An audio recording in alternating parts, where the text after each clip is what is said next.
So, hello everybody. Today we are in the countryside of Noto, Sicilia, and it's a new conversation in a group on how would it be possible to organize ourselves from a more egoless perspective, from a more compassionate perspective. And yeah, let's start. What I understand from your question, Dan, it's how we can get organized in our ordinary life, not only as an individual, but as a group, as a couple, in relationship in general.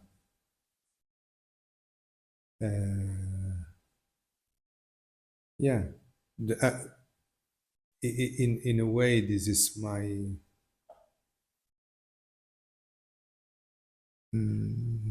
dream for a long time, and something that emerged as a need, as a request from myself.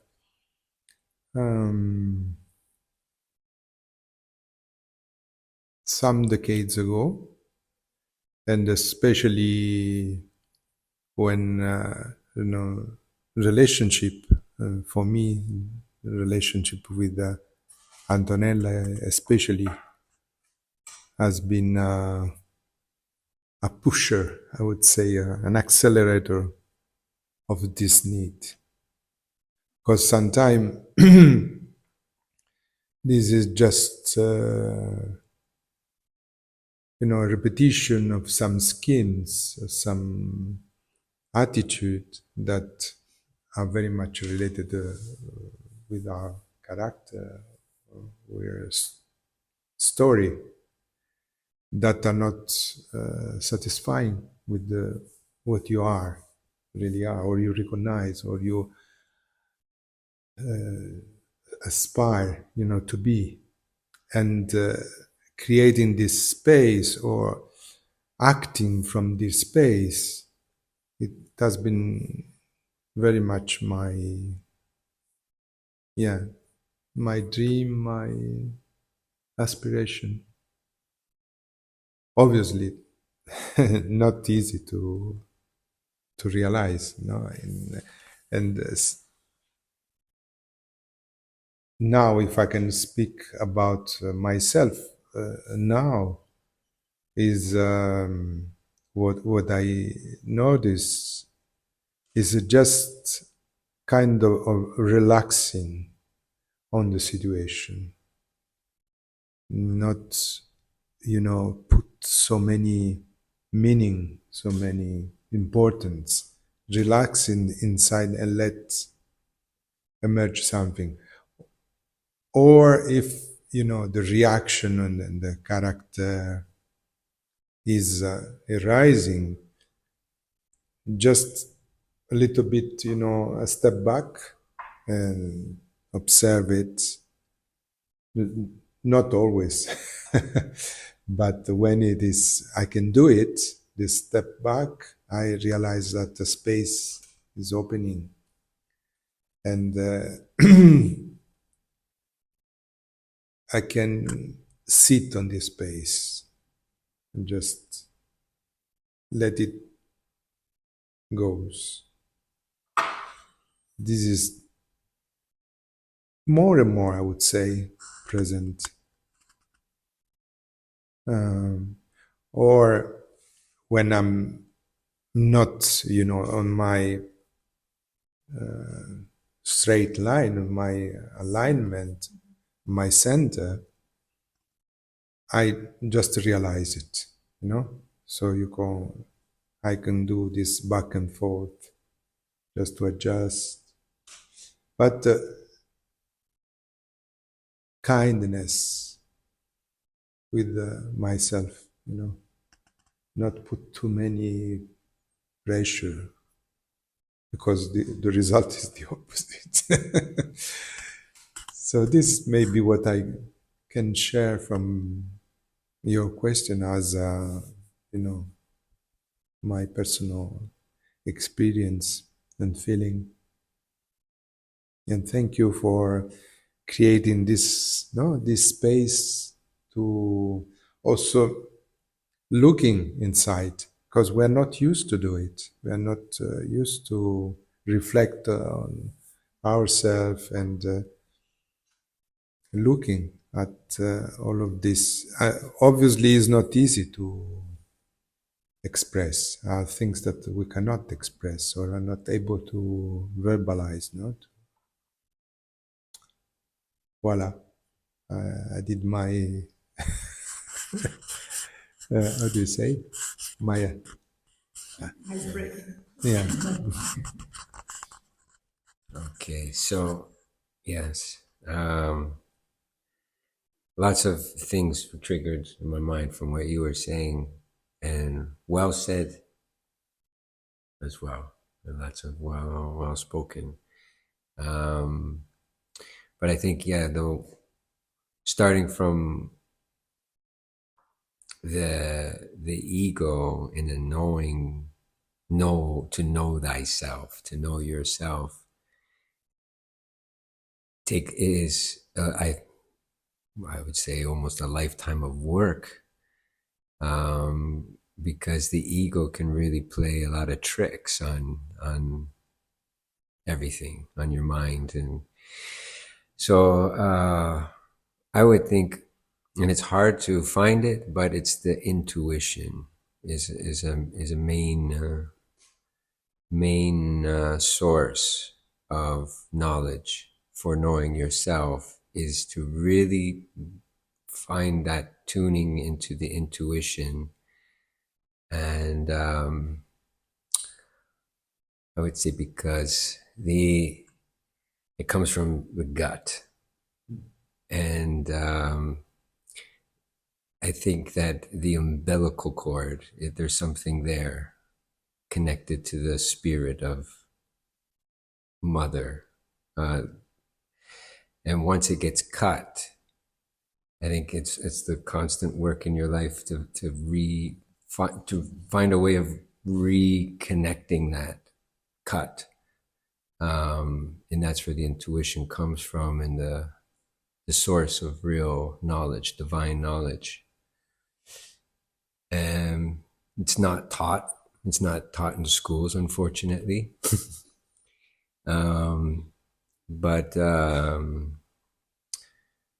yeah, I think that would be the best starting point. And then once you realize what the calling is deep down inside, you realize, hopefully, I don't know, in my experience though, it was that it's not for selfish, not for myself. It's always that whatever the calling has been for me personally has been for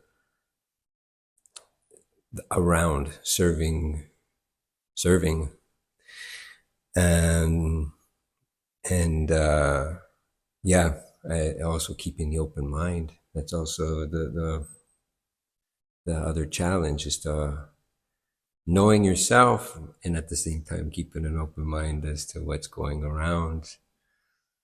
I like what you said, Enzo, about when you find that you're not centered, being aware of when you're sideways. And why, to be aware, and then ask yourself why and what's setting you sideways, and to recalibrate to finding that center.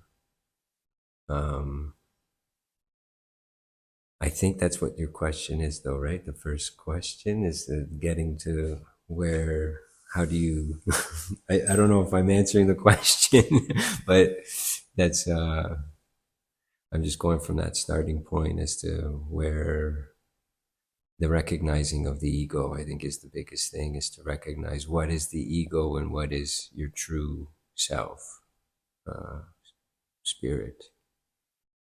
Okay, I'm going to put the mic down.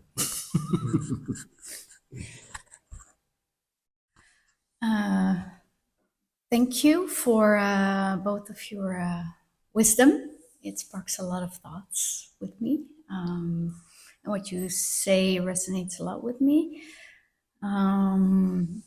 So kind of building on what you two said, I think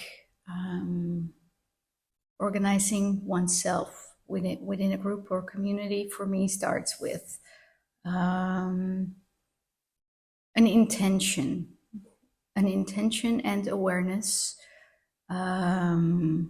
Really doing a lot of self-reflecting and looking deep inside you about, your obviously the own ego, and also you're trying to find your purpose in life. And from that, setting a clear intention of how you can fulfill that purpose within this lifetime. And I also really like what Enzo said about realizing within an environment with other people that when you're not centered, you take a step back and you just get back to yourself, because you are never able to change other people. The only thing you can change is yourself in a certain situation or in a circumstance. And that if you allow more space in general, it also creates more space. So instead of trying to manage or manipulate everything in a certain way, let things just grow organically. And I think then life will find a way to develop itself in the most beautiful way that you could not have imagined. But I do always feel like a true intention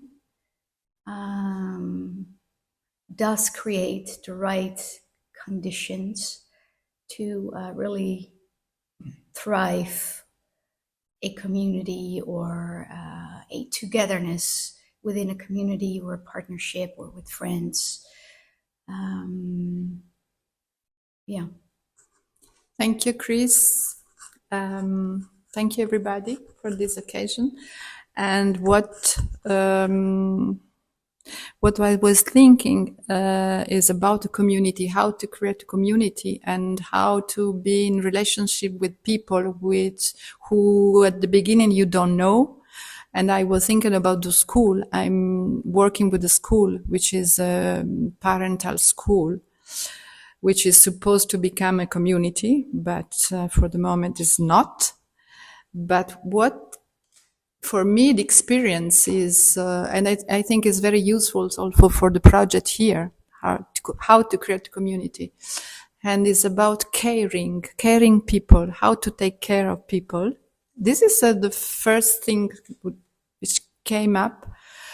And I'm very happy to, for example, to have some results, some, output with the first group of, for example, of educators.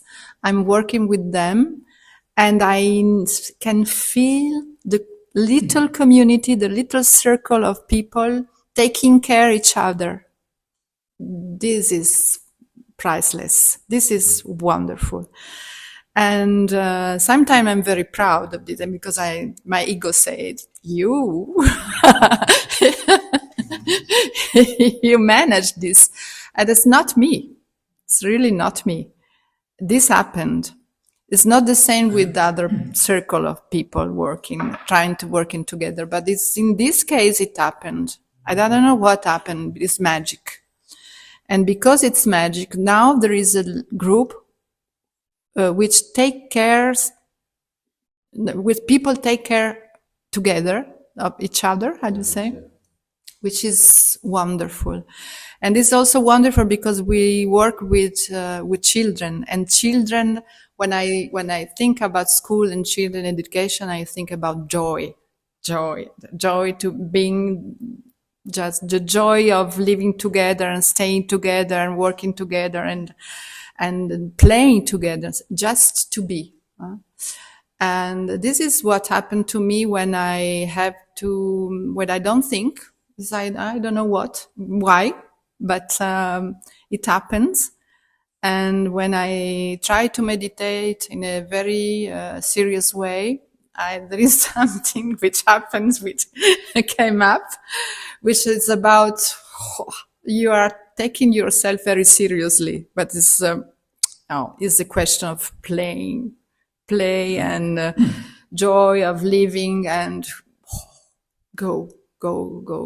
And you can feel this with children, that I think this, the sense of living for me, and which is also the force and energy which resolves everything for me. When I have to connect with myself and I try to be serious, there is this kind of energy which sometimes doesn't happen, but sometimes it happens, which is very, very much stronger than other. For example, if I try to meditate about compassion, or I can't. For me is yeah, go. This is very, this like a child.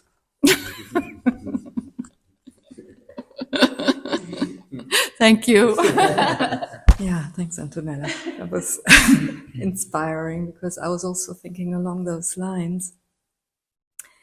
I think for me, the number one requisite, do you say that? Mm-hmm. The first thing necessary really is to be heart-oriented.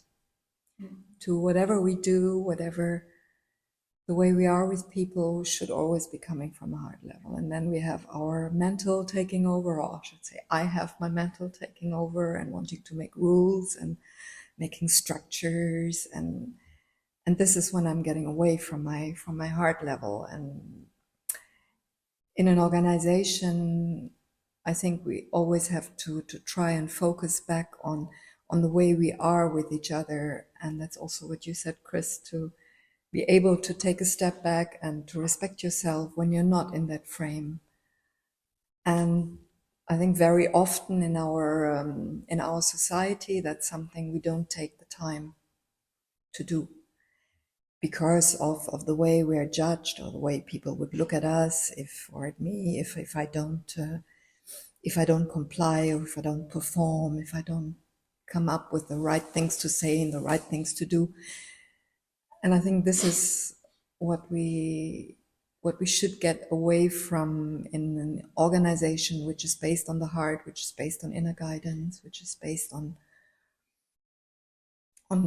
trust and taking our responsibilities in there as well, and the way of being with one another, and being as authentic as possible.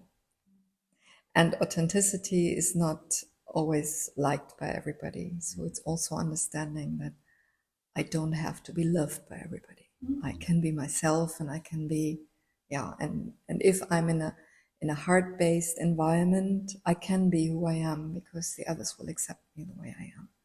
So I guess this would be my dream organization. That would be possible. Yes, on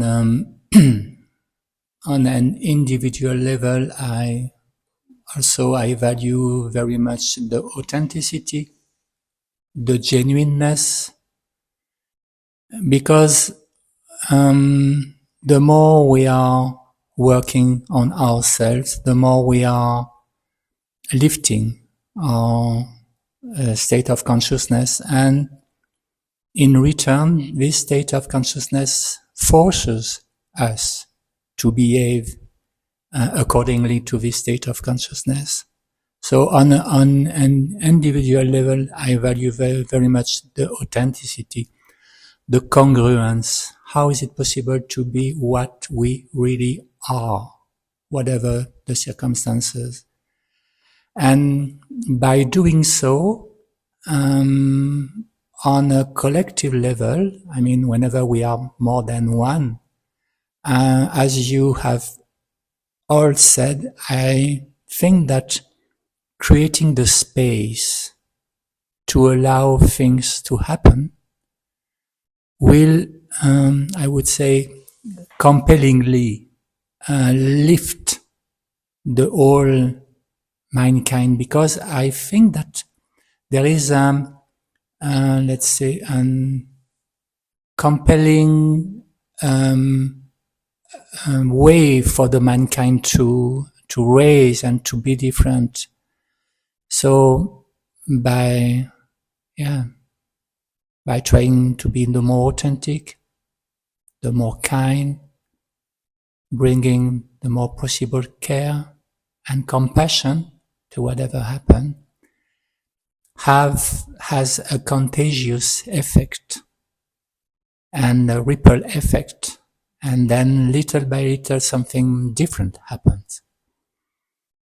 So coming from the individual to the collective, I think this is I at least in my opinion, this is the way I try to do things. Thank you. I have a question for you both about this.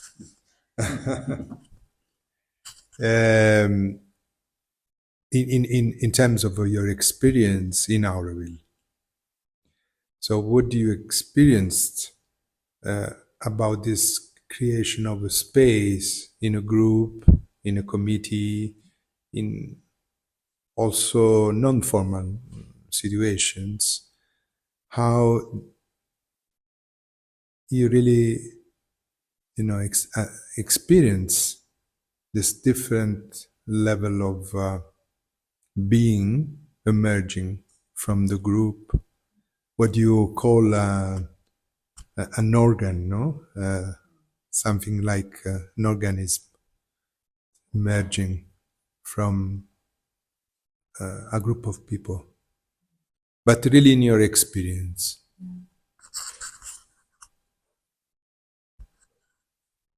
Yeah, maybe I can reply to that. I think it's extremely difficult to reach those points, but there are moments which I think you can call moments of grace, or you can feel the energy flowing and the discussions being very fluid and not coming from a mental state. And when this happens, it's really it's a moment of grace, and that's always beautiful. And it's that's what I always very much appreciated in the groups that I was in Auroville, is that these moments are recognized, because we do have these check-ins and check-outs before, in the beginning of the meeting and at the end of the meeting. And when a moment like this happens, everybody will talk about it in the checkout. Mm-hmm. And this is something, it's beautiful. These are beautiful moments. I know. Would you like to add something to that?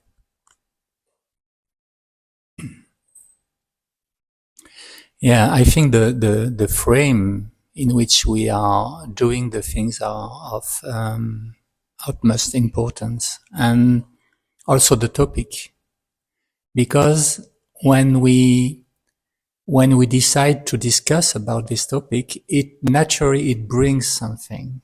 We are not speaking about something. I mean, the inner guidance could be casual as well, but there is some kind of seriousness about speaking of that, and that invites all of us to really try to relate from an inner perspective.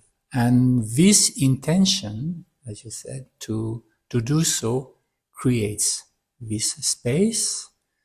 And at the end of this talk, everyone can say, oh yes, something happened.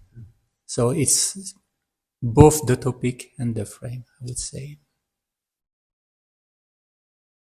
Let's go to the second question. Right. Well, thank you all for participating in this reflection, this sharing.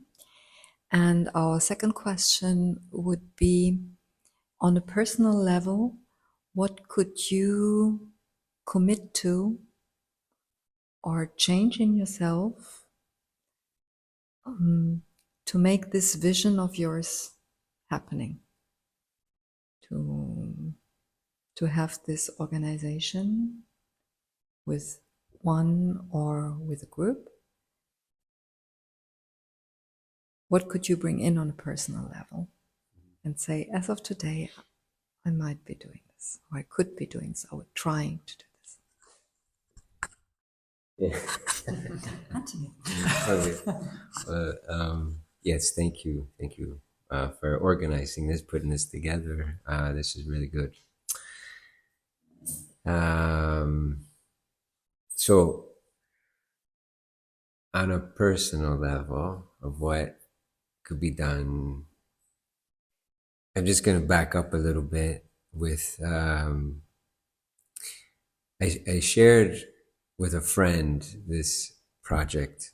It began what me and Chris had together, formulated close to 3 years ago. And then a mutual friend introduced us to Enzo and Antonella. And when we came here, that first meeting afterwards, we after leaving meeting Enzo and Antonella and seeing this place, it wasn't done. This whole house was a skeleton of what it is now. And our mutual friend had asked, can you, in a few words, can you describe Enzo and Antonella? And my immediate response was, it's inspirational to meet a couple who are retiring. And usually when people are reaching this age of retirement, they kind of bundle up everything and maybe go small, get like the small house to settle down and slowly fade off into the sunset with. But instead, Enzo and Antonella are on this property, and they had some internal drive or vision that even they couldn't define clearly, but they were doing this. And so it was basically the opposite of what most people do at this age. And for me, it's inspirational because I personally always say I'm going to live to 153. So, I need to always find things that are going to be very interesting and to keep me busy. And meeting a couple like Enzo and Antonella, I was like, yes, this is it. This is what I see. So immediate for, I want to say for us as a group, and it's inspiration was the beginning, the seed of us, because even between me and Chris, when meeting her, there was inspiration as to what we could accomplish together.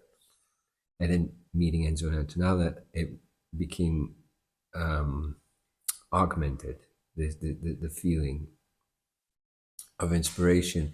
But then it's also like the word compassion gets used a lot and spoken about a lot, but I think that the deep sentiment of compassion is to be able to find a level of respect for whoever it is sitting in front of you, and no matter how different they are, or a child to a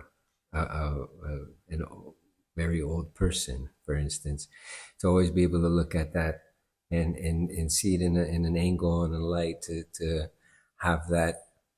Okay, I see you.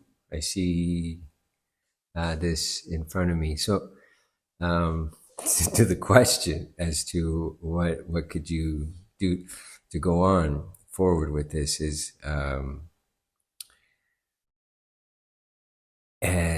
to remain open. We keep coming up to this open space, that we create this open space, but it's also inside of your mind that keep it open, the open playing field, that it's for you to run around and freely.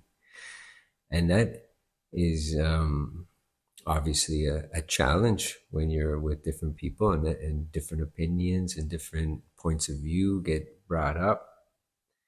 But to always look at it, it's like, okay, so that's something so different from what I'm thinking, but then that difference is that creation of space that allows this openness to explore. Okay, so you're way over there with the same idea, and I'm way over here. So then there's that space that got created. I think this is how I look at it.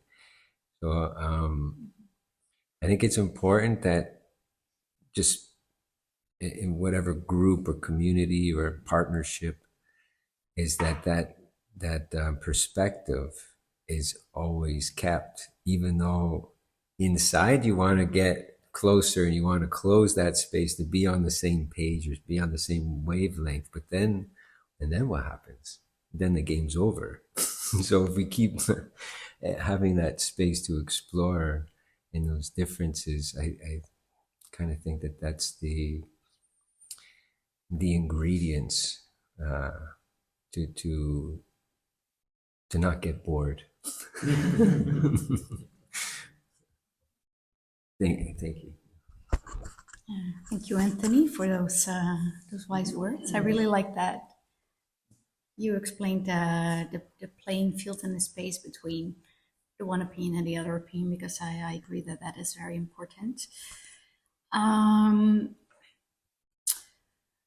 thank you, then, Svenja, for this question, because I think it's a very, very thought-provoking question.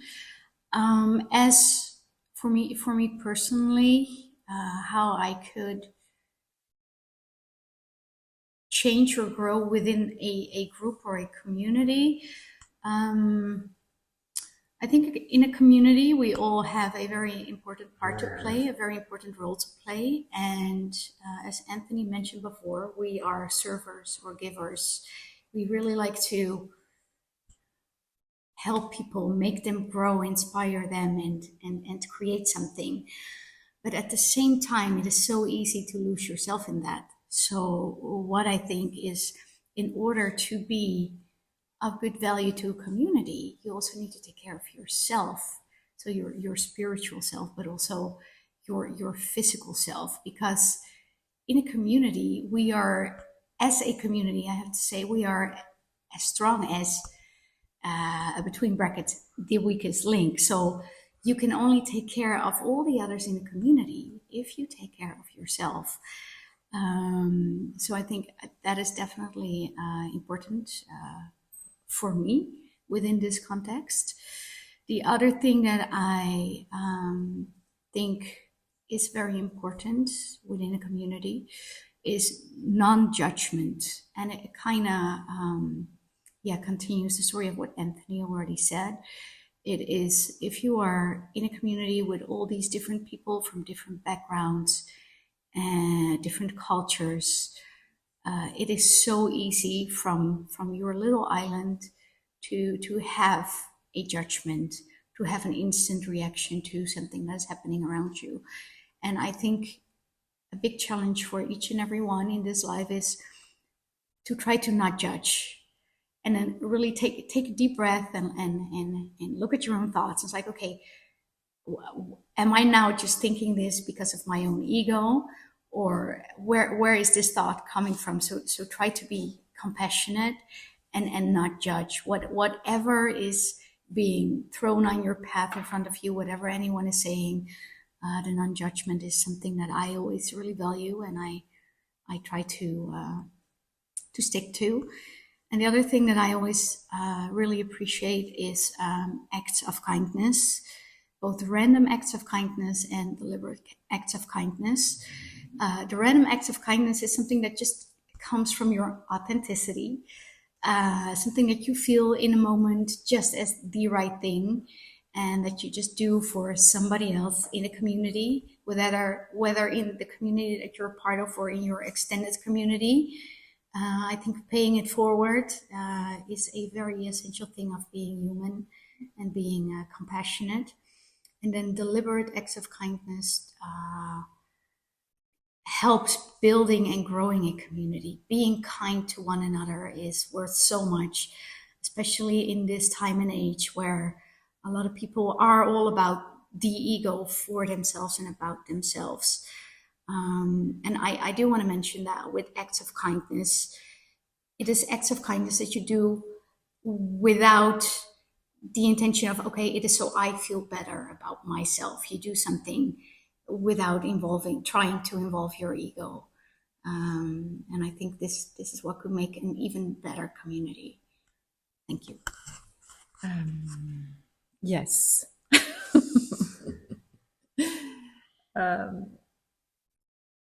I agree totally with what you just said about, I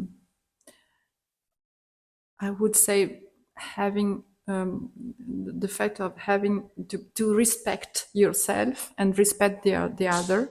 And if you cannot respect yourself, you can't respect the other. Respect is, for me, is something that is very, very important, and we don't maybe understand the real signification of respect, which is not about the formal respect, but it's about of knowing yourself. And for example, for me, I commit myself to respect my limit. As your mother said, I have my limit. Signori miei, ho I miei limiti. People, I have my limit. Which is right, know my limit. For example, yesterday I said I need to sleep. I can't participate because I have. Few years ago, I couldn't do this because it was not possible for me. I didn't know what are my limit. For example, in order to have a rest, in order to listen myself. For example, with some people I can't work, and this is because maybe I judge them. I'm sure I also have this judgment, which is still there, and but I can see that if I judge people, I just, how do you say, fare un passo dietro, just take a step back, and I'm observing myself, judging the people, and I also respect the fact that I am at this point now. So I see myself, and I say, yeah, okay, I'm still there. And I commit myself, for example, in this adventure here in this place with you, with everybody. I commit myself to stay in Sicily, which is very difficult for me.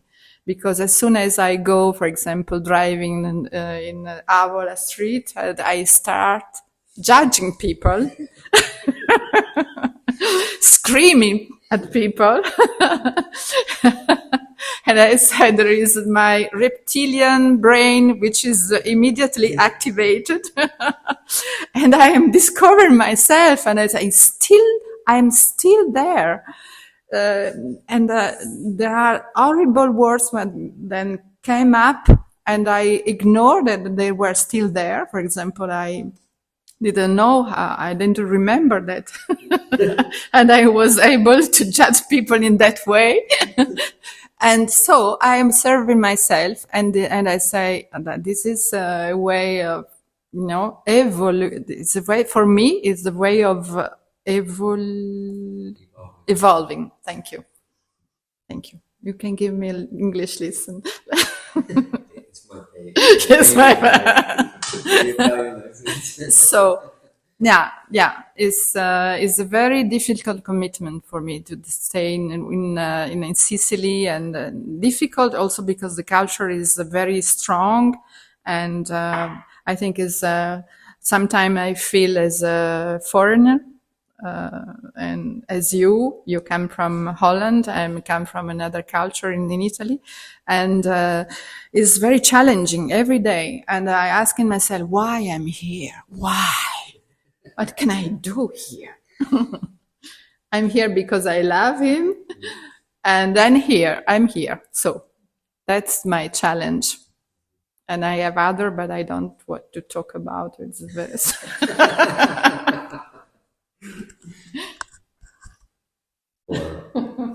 Thank you for being here. What responsibility to be loved so much.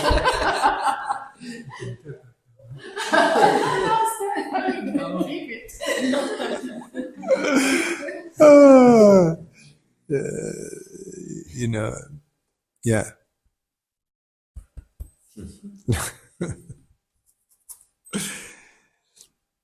Yeah, lot of improvements.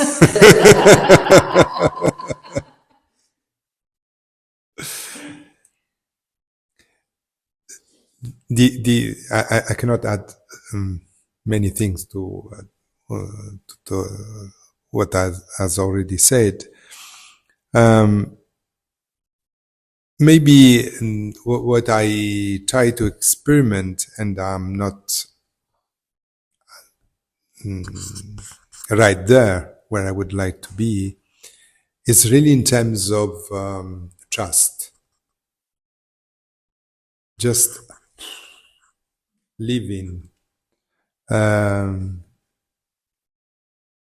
Don't try to control, which for me is hard to do.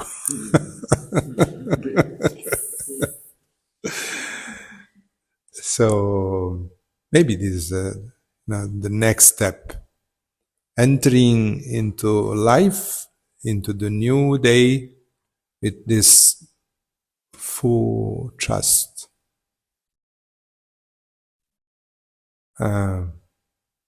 Nothing else, in fact, because it is only from this trust that something can pop up. Yeah. Yeah. I'm not there yet. At the same time, I feel that this is the last opportunity.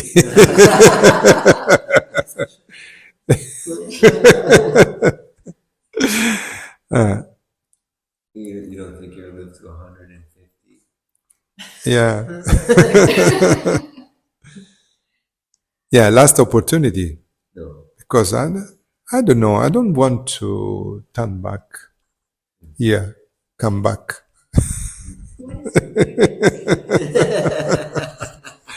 Just joking. Okay. This is for the time being what I would like to bring the notion of vulnerability and fragility, because I do think that sometimes genuineness and authenticity brings myself to a zone of discomfort that sometimes I cannot handle. And so I wonder, and I question myself, should I continue to be authentic because it's so difficult to cope with sometimes? And so I come back to what you say, Enzo. It's not about, it's maybe another way to think about the trust, but to surrender to something which is beyond us and within ourselves as well, to trust to my force to overcome this temporary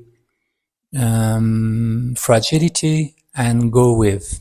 And so, yeah, thank you. Yeah, thanks for sharing that, Dan. Yeah, I mean, we've been on the road for 2 months now, and I think, well, I believe, I feel more than I should think. that it's very much getting out of our comfort zone, which is not that easy all the time, that's for sure. Living in 14 square meters, the three of us, counting Valia, dog. But it's exactly her, actually, and I put that in a recent post that I put out there. If there's one thing I think pets or dogs are teaching us, is to be in the presence, really to be in the present moment and in the here and now. And this is really something I would like to improve more and more. And I think with this, the authenticity comes, and the faith and the surrender, and everything can build on that. If I'm in the here and now and I'm not making any projects on the, we say in French, on the comet, but I don't think we say that in English. Not making any plans like in advance, just, yeah. I think, yeah, this is what I'd like to do more and more, to be here and now, and let myself guide more and more by my intuition and my faith that things will be happening exactly as they're supposed to happen, and that I'm at the right place, and that I'm there where I'm supposed to be, and yeah, I like to cultivate that more. Yeah, just what you both said there. About Don, about vulnerability and surrendering, because sometimes the feeling of being challenged or discomfort. I think the challenge and discomfort are actually quite similar feeling as something that's in front of you, or something that you're feeling presently that you don't like. And it's that energy. It's very difficult to, when you are challenged or uncomfortable. It's very difficult to actually just accept that. And those feelings, I find, is a motivator to move and to act and to change, which I think is the mover of life. To be in that, to find these points where, because I mean, I coming from Canada, it's a very automated world that I grew up in, where automatic cars, right? And you drive on a highway, and so many accidents happen because people fall asleep driving. And then over here, you think it's impossible to fall asleep driving, where that, because driving here can be very difficult. You have to be very aware and ready to move. So I think that's to get away from automation and to get back into living and being present is something to learn to embrace, the discomfort or challenge. We were just speaking last night with a friend of doing public performances, and he was saying how that's mortifying. And yes, people also have a difficulty getting up in front of others and speaking in big crowds. But that should be a motivator to do it. To face your fears or face the unknown, and to be curious. I think those are things to always chase after, more than anything in life. And yeah, definitely pets and children can keep you fully aware of these things, is to be present and people of Avola. and the people of Avola with their funny shoes. Okay, thank you so much. I don't know. So thank you everyone. Thank you, Chris. Thank you, Antonella. Thank you, Enzo. Thank you, Tony. Thank you, Xenia. And I am Dan from country out of Noto in Sicilia with very close friends. Thank you for listening. Bye.